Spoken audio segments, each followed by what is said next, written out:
My interest in food therapy was sparked off when I was in my 20s. I was vegan vegetarian at the time, which I thought was the healthy way to live and eat. And I had no idea that it was causing so many potential health problems.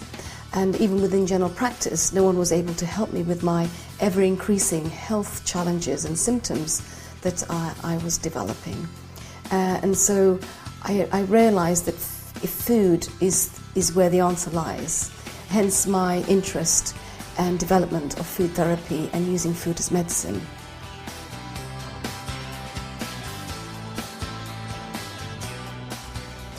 It's very important to address the subject of food correctly.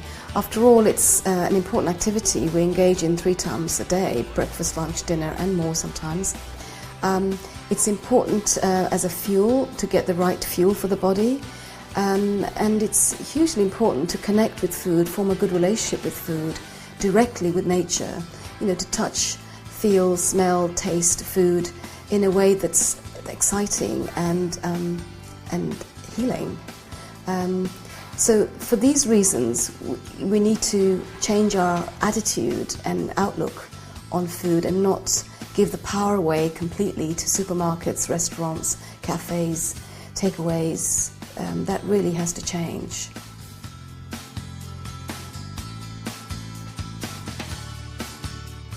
In the long run, it's much better to cook your own meals at home. That way you're in charge of what you're preparing. You're going to put the best of ingredients and the best of your intention. The food tastes better. You end up creating recipes that just come to mind in being creative with food. If you make a meal that turns out a bit of a flop, you're more likely to eat it, and it's still nutritious. All in all, it's important to connect with food in the handling and preparation of creating a meal.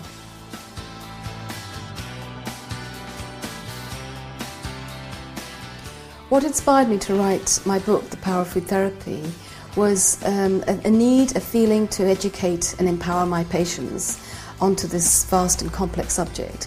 There's so many myths out there about foods that are quite confusing, to eat raw or not to eat raw, cooked foods versus not. It's endless.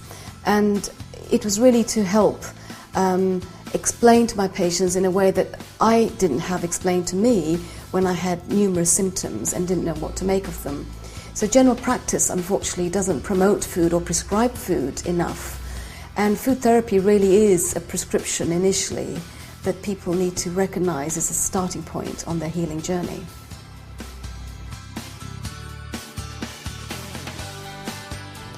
What someone can do to get started on food therapy journey immediately is to drink or sip on hot water through the day, reduce or avoid preferably the intake of caffeine, alcohol and other stimulants. Certainly cut back on refined carbohydrates and increase the protein intake towards the beginning of the day, and to have more variety in your meals, not the same foods all the time. Include more beans and pulses, which help to stabilize blood sugar levels, and eat more vegetables, especially the leafy green vegetables. So that in itself is quite a good starting point. It's really to cut out the culprit foods: wheat, dairy, caffeine, sugar and alcohol.